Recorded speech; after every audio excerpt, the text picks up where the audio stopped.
Gide est un homme de 30 ans, charismatique et séduisant, toujours impeccablement habillé. Dans le village d'Obodo, il est vu comme un véritable Don Juan, l'homme a la réputation d'avoir le cœur de n'importe quelle femme entre ses mains. Sa beauté et son sourire charmant font fondre les femmes, mais Gide n'y voit qu'un jeu, un moyen de satisfaire ses désirs personnels. Pour lui, l'amour n'est qu'une façade. Il flirte sans vergogne avec plusieurs femmes à la fois, enchaînant les aventures sans jamais s'engager. Il manipule les émotions, utilise des mots doux, promet des rêves sans jamais les réaliser. Son but est simple, séduire, capturer l'attention, puis se lasser et passer à la suivante. Pour Gide, les femmes sont des objets de désir, un terrain de jeu où il peut se divertir sans penser aux conséquences. Chaque regard qu'il lance à une femme, chaque mot qu'il prononce, semble marcher comme une magie. Il se croit invincible, convaincu que son charme et ses manipulations suffisent à contrôler les émotions des autres. Ses amis, les femmes du village, tout le monde l'admire, mais personne ne voit derrière son sourire, un homme égoïste et déconnecté des réalités de l'amour véritable. Gide, cependant, ne se doute pas que sa vie va bientôt prendre un tournant qu'il ne pourra pas manipuler. Son attitude, qui semblait le rendre invincible, va bientôt le rattraper. Un jour, Gide rencontre Ifeoma, une jeune femme nouvelle dans le village d'Obodo. Contrairement aux autres femmes qu'il a rencontrées, Ifeoma dégage une aura mystérieuse. Elle est belle, mais d'une beauté douce, modeste, presque indifférente à l'attention qu'on lui porte. Ses yeux, d'une profondeur étrange, semblent traverser Gide, comme si elle voyait au-delà de ses sourires et de ses mots mielleux. Ifeoma est différente. Intrigué par cette femme qui semble à la fois distante et captivante, Gide décide de la séduire, comme il l'a fait avec toutes les autres avant elle. Il commence par de petites conversations, des compliments sur sa beauté, mais Ifeoma ne répond pas comme les autres. Elle ne se laisse pas émouvoir. Ses réponses sont mesurées, son regard reste posé, mais elle ne tombe pas dans le piège du jeu de séduction auquel il est habitué. Gide, d'habitude maître de la situation, commence à se sentir frustré. Chaque tentative pour séduire Ifeoma échoue. Elle semble le voir pour ce qu'il est vraiment, un homme qui joue avec les émotions des autres. Au lieu de se retirer, Gide persiste, de plus en plus attiré par cette résistance.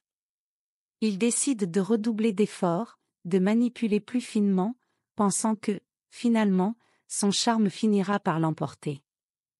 Mais quelque chose en lui commence à changer. Il se rend compte qu'il se trouve pris au piège de son propre jeu.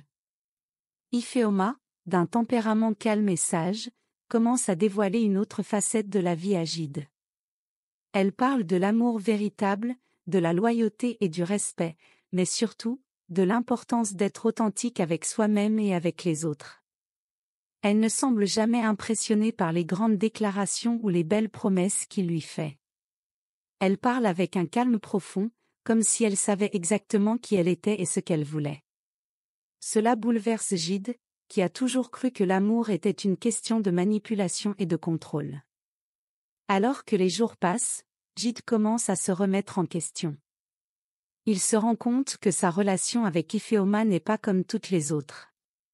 Elle ne cherche pas à flatter son ego, et pourtant, il ressent une véritable admiration pour elle. Pour la première fois, Gide comprend que l'amour ne se base pas sur des jeux de pouvoir ou de manipulation. Il ressent quelque chose de plus profond, quelque chose qu'il n'a jamais expérimenté auparavant. Ce qui commence comme une simple tentative de séduction se transforme en une expérience bouleversante. Gide se trouve face à une situation qu'il ne peut pas contrôler, et pour la première fois, il est confronté à ses propres limites. Au fur et à mesure des semaines qui passent, Gide ne peut s'empêcher de repenser à ses conversations avec Ifeoma. Chaque mot qu'elle prononce, chaque geste de calme et de sérénité, le marque profondément. Au-delà de la beauté de ses yeux ou de son sourire, Gide est frappé par la sagesse et l'indépendance d'Ifeoma. Contrairement aux autres femmes, elle ne cherche pas à séduire ou à se soumettre à lui.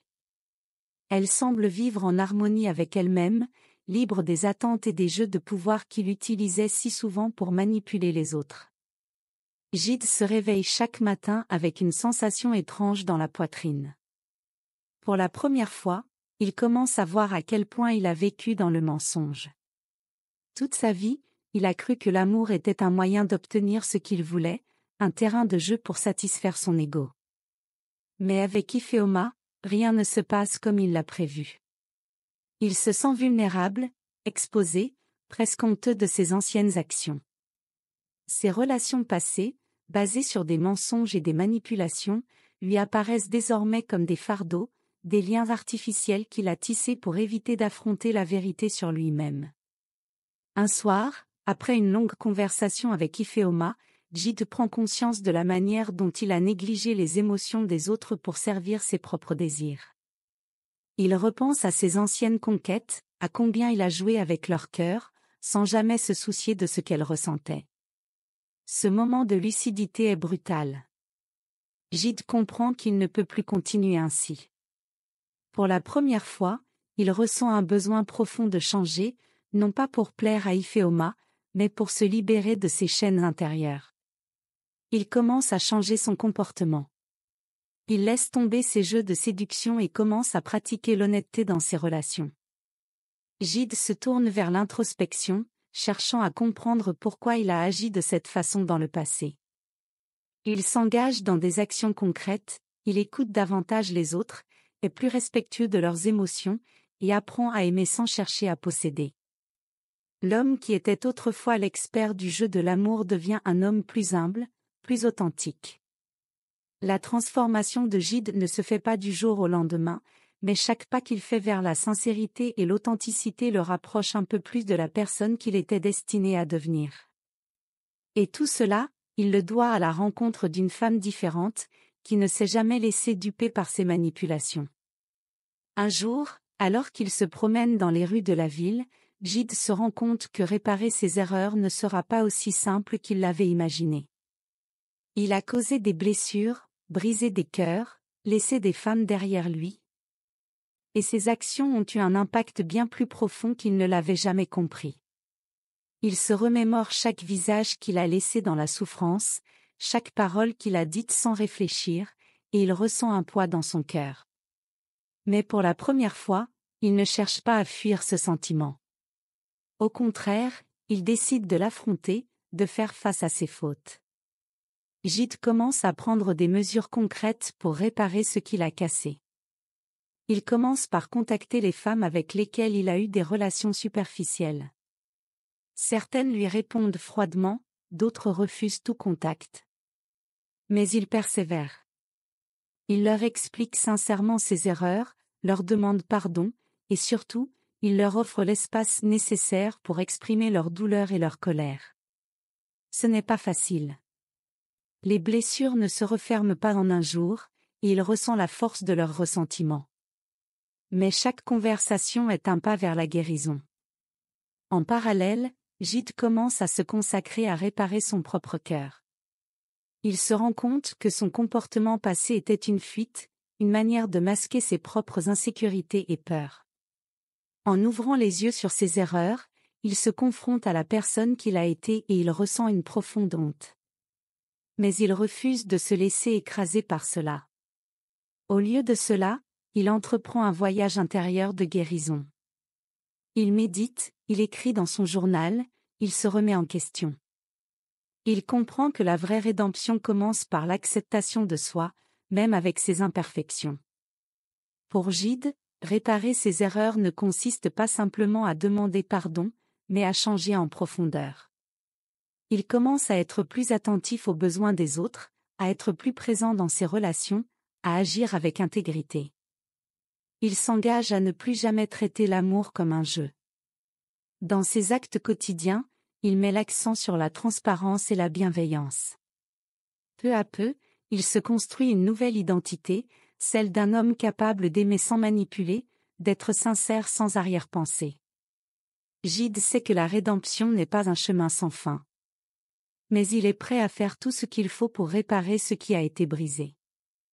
À chaque pas qu'il fait vers la vérité et l'honnêteté, il se rapproche un peu plus de l'homme qu'il aspire à devenir, quelqu'un qui aime véritablement, avec respect et humilité.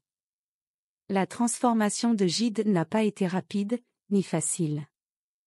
Il a dû faire face à ses erreurs, affronter la douleur qu'il avait causée et accepter qu'il ne pouvait pas revenir en arrière. Mais dans ce processus, il a découvert une vérité essentielle, le véritable changement ne vient pas de l'extérieur, mais de l'intérieur. Il a appris que l'amour, le respect et l'honnêteté ne sont pas des instruments à manipuler, mais des valeurs à cultiver. Chaque décision qu'il prend désormais est un reflet de cette nouvelle compréhension. Gide a compris que dans la vie, on peut tous faire des erreurs, mais ce qui compte réellement, c'est ce que l'on en fait ensuite. Il n'a pas cherché des excuses ni essayé de fuir les conséquences de ses actes. Au contraire, il a pris la responsabilité de ses erreurs et a entrepris un voyage de transformation. Il a appris que la rédemption ne réside pas seulement dans le pardon des autres, mais dans celui que l'on se donne à soi-même. La vie est remplie de moments où nous trébuchons, où nous faisons des choix que nous regrettons. Mais il est important de se rappeler que chaque jour est une nouvelle chance de changer, de réparer ce qui peut l'être et de devenir la personne que nous aspirons à être. Peu importe combien de fois nous tombons, ce qui compte, c'est combien de fois nous nous relevons. La rédemption est possible, mais elle commence par la prise de responsabilité, la volonté de changer et le courage de faire amende honorable. Si vous vous reconnaissez dans l'histoire de Gide, sachez que vous n'êtes pas seul. Il n'est jamais trop tard pour changer, pour réparer vos erreurs et pour devenir la meilleure version de vous-même. Alors, prenez le temps aujourd'hui de réfléchir à ce que vous pouvez faire pour vous améliorer et pour réparer ce qui peut l'être dans vos relations. La transformation commence maintenant.